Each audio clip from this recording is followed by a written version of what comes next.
एक भगत जी किसान थे, तो प्राय ऐसी प्रसिद्धि होती जो सिद्ध महात्मा होते हैं वो कामनाओं की पूर्ति कर देते हैं। लोक में ऐसी प्रसिद्धि का ऐसा नहीं है। संतों का संग कामनाओं का नाश करके भगवान की प्राप्ति के लिए होता है, कामनाओं की पूर्ति के लिए नहीं होता। पर प्राय ऐसा लोगों को होता है कि संत महात्मा जो हम इच्छा करके जाएंगे वो हमारी पूर्ति हो जाएगी। तो वो वर्ष भर सेवा ऐसे करता रहा। तो कोई भी सेवा करता है तो वो दृष्टि में चढ़ जाता है। एक सेवा ही ऐसी है जो बहुत जल्दी स्वामी पर अधिकार कर लेती है। कुछ मांगो मत, कुछ बोलो मत, बस ऐसे झाड़ू कुछ भी परिचर्या, और रोज उनकी नजर में आओ तो उनकी दृष्टि पड़ जाएगी। तो एक दिन बुलाया और कहा, बेटा मैं तुम्हें आज ऐसी चीज दूंगा उसकी कीमत में त्रिभुवन भी नहीं है, तुम महाधनी हो जाओगे, जाओ गंगा स्नान करके आओ। वो तो निहाल हो गए बात सुनकर कि महाधनी हो जाएंगे, त्रिभुवन की संपत्ति भी उसके बराबर नहीं, हम तो माला माल हो गए। आया नहा के बैठा, बोले किसी से कहना नहीं, ये बहुत गुप्त है, महामहिम है, तुम राम राम जपा करो। जैसे मतलब उसको तो एकदम लगा यार, मतलब कह रहे थे त्रिभुवन में ऐसा है, किसी से बताना नहीं। उदास होके चला। चरवाए लोग बोले, भैया राम राम, वो संत भगवान के पास से आ रहे हो? कह रहे थे किसी बताने, तो चरवाए को पता है राम राम बोल रहे। तो बाबा जी 1 साल से सेवा करे तो हमें लगता है मतलब फुसला दिया, ठग लिया ऐसा। चैन नहीं पड़ी, वापस लौट गया। बोले गुरुजी एक बात, बोले समझ रहे। वो झोली ला, उठा के झोली लाए, बोले ये हीरा है, इसको बेचना नहीं, इसकी कीमत पूछ के आओ बाजार से। तो जानता नहीं था हीरा क्या होता है, किसान आदमी। तो चमकता हुआ पत्थर है, जो बैंगन मूली आलू बेच रहे थे उनके पास, बोले ये लोगे?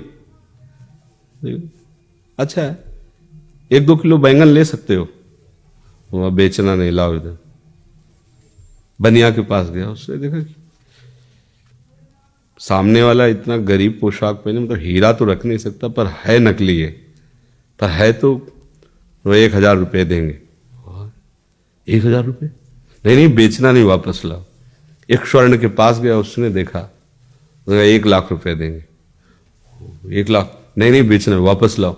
सबसे बड़े जौहरी के पास हिम्मत पड़ी उसकी, वहां गया तो उसने कहा, देखो ईमानदारी की बात है कि हम पूरी जेवर यहाँ की सब दे दी तो भी इसकी बराबरी नहीं होगी, इसकी कीमत नहीं, वो वापस लाओ। और वे बोले, गुरुजी ये तो बिल्कुल अमूल्य है।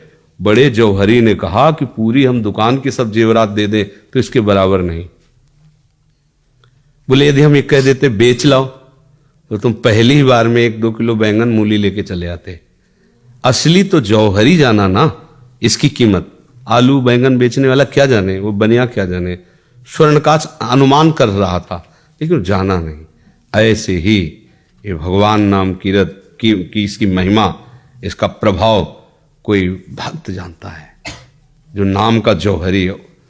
तुलसी जाके मुख से धोखे निकसत राम, ताके पग की पग तली मोरे तन की छाम।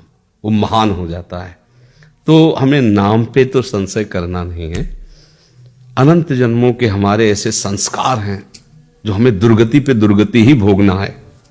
नाम पहले उनको नष्ट करता है, अज्ञान को नष्ट करता है, पाप प्रवृत्ति का नाश करता है, फिर आनंद को। एक रोग क्या चीज है उसमें।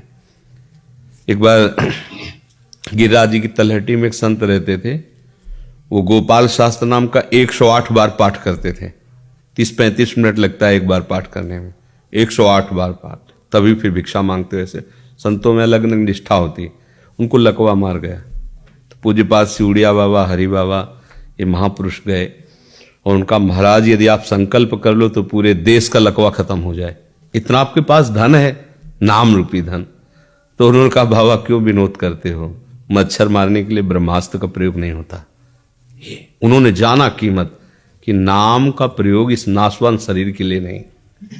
ऐसे कबीरदास जी नाम की महिमा जानते हैं। शिष्य से कहा कि तो नामाभास से ठीक हो सकता था। अब अपने पुत्र को बुला रहा नारायण और परम पद जा रहा है। देखो नाम की महिमा। धोखे से भी अगर नाम ले रहे हो तो अमंगल नहीं होने वाला। हाँ ये कि अज्ञान के कारण हमारी मातृ बुद्धि उतना विश्वास नहीं है, इसलिए अनुभव में नहीं आ रहा है।